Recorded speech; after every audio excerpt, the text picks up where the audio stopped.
சுத்தி சுத்தி அவன ரொம்ப ஆமா இருக்கு. கைய கீழே வச்சு தடவு. அப்படியே நரம்பு கை நரம்பு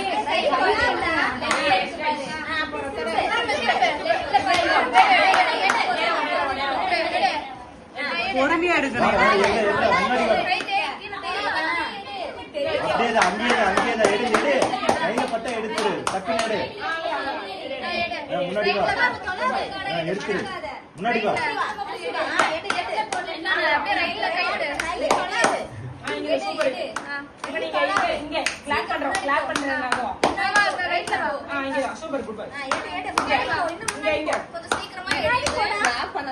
ரொம்ப தூரம் போறோம்ல, மெதுவா சொல்லுங்க.